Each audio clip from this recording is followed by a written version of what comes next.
It's Figma time! Hello, welcome to another figure review. Today we're going to have a look at the Figma number 534. It's Makoto in the bikini armor in the veteran fighter version. What is this? What is this all about? So, Goodsmile for a while has been putting out their own characters, especially for the Figma lineup. You got like a lot of it coming up in the Figma styles and whatnot, and we already had Makoto in like different versions. We had like the bikini armor without the cape and whatnot, and that's what the veteran fighter version is. It's a blonde version that's a lot more tan. The previous one was a brunette with pale skin and a red bikini armor instead of a blue one. This one has a big sword, a big cape, and a big shield, and that's the reason why I didn't pick up the first one, because I thought it was kind of bland. And you know, design-wise this figure is still fairly bland, but it's fan service. It has a nice shiny blue bikini, because I like shiny things, and I really like the cape, so let's have a look at it. I gotta say, taking her out of the box, she seems really tall, like a lot more tall than I expected. What does that mean? In centimeters, she goes up to like 14 centimeters, a little over that to the top of the head, and if you're going to the ponytail, it would be 14 and a half. In inches, that means 5.3, pretty much 5.4 inches to the head, and a little over that to the ponytail. Size comparisons. Here's Jolter. I kind of forgot her name, but she also has shiny boob armor. Figma Goblin Slayer. ESH Figure Arts Krillin. Naka Michelangelo. And Darkseid. For your overall look and detail, it's obviously incredibly basic, just getting a adventure type style anime girl, but I think that's cool. The main plus we're getting from the Figma Styles collection is that they're doing their own characters, so they don't have to pay licenses. As such, we're getting the figures at a somewhat of a lower price. I'm not saying it's like super cheap or whatever, but yeah, it definitely shows a little bit. Face sculpt, you got the anime eyes with a nice amount of detail in it. Eyebrows and the mouth is cleanly painted. For the hair sculpt, it's a little bit wavy in the front, has the long ponytail in the back. Then you have the scarf, obviously complements the cape, which we're gonna put on later. I just wanna have a look at the figure. Got the boobs, nice chesticles. Fan service ahoy with the bikini armor. Is all in metallic, and the paint job on there is clean for the most part. There might be some bleeding on the edges, but it's really nothing I would get crazy about, I would get really angry about. Also, the line in the bag is fairly clean again. Tiny bit of bleeding. And the coloring just continues throughout all of the armor. You have this blue metallic throughout all of it. You got some nice detail in the gauntlets and the butt. It's pantsu time. Actually, not count. It doesn't really count when the pantsu is right there. It's right there. It's also very small, and that leaves some issues, obviously, with the mold in general. When you move it around, you're gonna have gaps. But if you're doing such tiny pantsu, how the hell would you not have gaps? Like, you can't. There's no way to engineer something that covers all of this up. Also, there's like a dot over there, which I guess it's just a quality control issue, but I'm not even having an issue with it. It looks kind of cool. Also, like, there's a scratch over here. I tried licking the thigh, but it didn't go off. So we go down to the stockings and more armor in the boots. Of course, she has high heels, because that makes sense. If you want to go into battle wearing a bikini armor, you want to have high heels. But yeah, no, the entire armor obviously is not really armor. It's kind of like the cliche female warrior in some games and whatnot, and also like shows. It's funny. If you want to be mad about it, you know, you can, but I don't care. I like it. The good thing about having such a character that doesn't have a lot of detail is the articulation, because there's nothing really hindering it. The hat moves back and forth.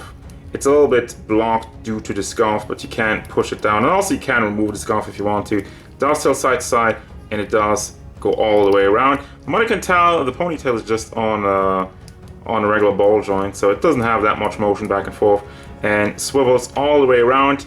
Shoulder articulation, it's the same as always. You have a ball joint in the chest area and another ball hinge on the shoulder itself. You can bring that up, and also rotate, simple ball hinge in the elbow, which I kind of like have it lined up weirdly over here, like that. This is better.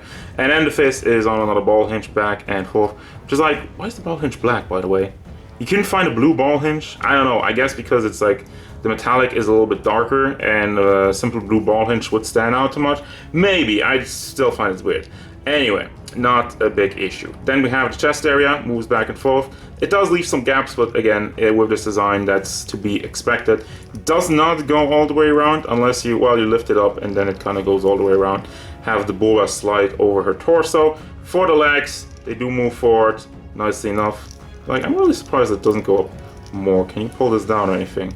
No, we don't have any extra articulation parts out to the side and also to the back. The pantsu is soft-ish plastic. It's still fairly sturdy. I would be careful to not get it like kind of stuck under there. It's one of these things where it can be a bit annoying. Also, there's a swivel on the stockings, but this one's frozen. I can get it done with this one. Just it's still extremely tight, but it does work. It is there. And then you have a simple ball hinge in the knee, and for the foot is another ball hinge, moves back and forth. Not that much, and does tilt. Oh, actually, I didn't even know that. Does tilt side to side, but it seems like there's a swivel on the toe. It's actually just pegged in there. I didn't even notice that. Yeah. Well, it actually moves also a little bit back and forth. I guess it's on a ball, but wow, okay, whatever. Now, as far as accessories goes, it should be noted that this time around we only got the face and the figure, which is in the plastic. Everything is just in small bags, if you care about that kind of stuff. So it's like not cool for displaying in the box. If you people are, people who like to display their things in the box, this is probably a lot less interesting. I don't really care. I just wanted to point it out. And this is where it falls apart. The accessories are really bare bones. You got the two hands.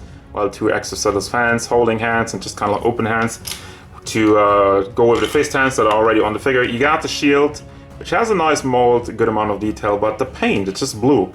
Everything is just in a blue metallic, and I guess it's kind of like the simplistic idea, but still could have had a little bit more here, a little bit gray, maybe gold or whatever. And the sword has a cool mold, and very nice metallic in the blade, fairly sharp. And the handle also has a good amount of detail. It's still also just blue. I'm not really bothered too much by it because there's other things to be bothered about. I have some dents in it, and you could say, oh, maybe it's battle damage, but there's a dent up there. There's one on the lower half. The plastic is really mangled, and then if you flip it around also, well, actually no, it's more on this side. You have some issues with the paint. The blue clearly does not cover up the handle on this side. Does have a little bit of bleeding, but yeah, just looking at this, just looking at all of this is really disappointing. And then we have an angry gritting teeth face, which does look good. And finally, of course, we have an entire cape with the cowl, the hood on it, and I just put it on the figure to really display it.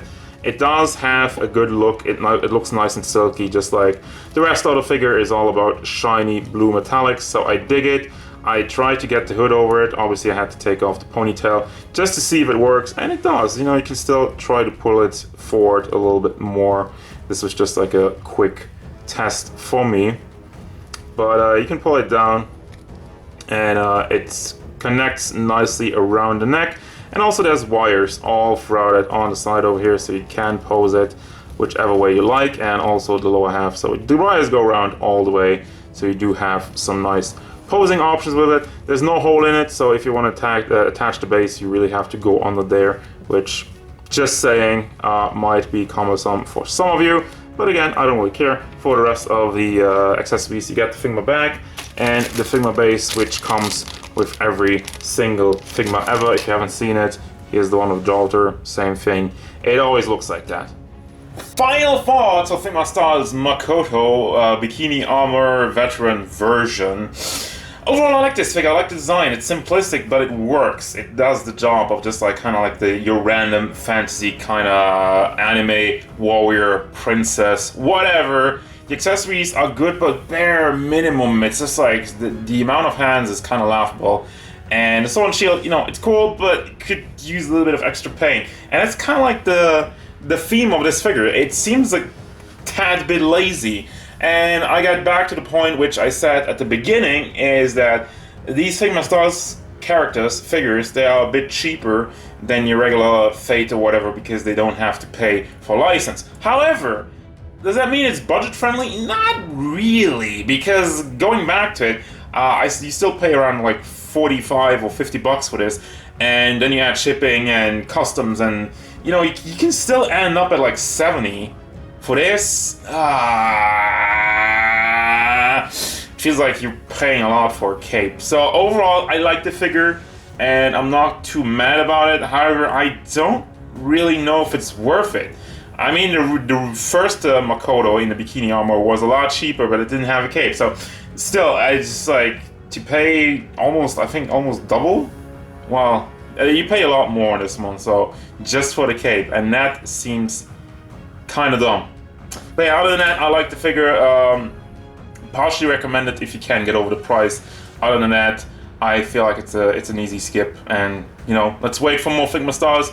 I am somewhat excited about it. I mean, like the Makoto in the school uniform and like the ruffian outfit. I like that one, so let's see how that one turns out, but that's only for later. That's gonna do it, guys. As usual, thank you very much for watching. Don't forget, if you enjoyed this review, hit it up with a like and subscribe to the channel so you can stay tuned for figure reviews, card game stuff, and whatever Makoto wants.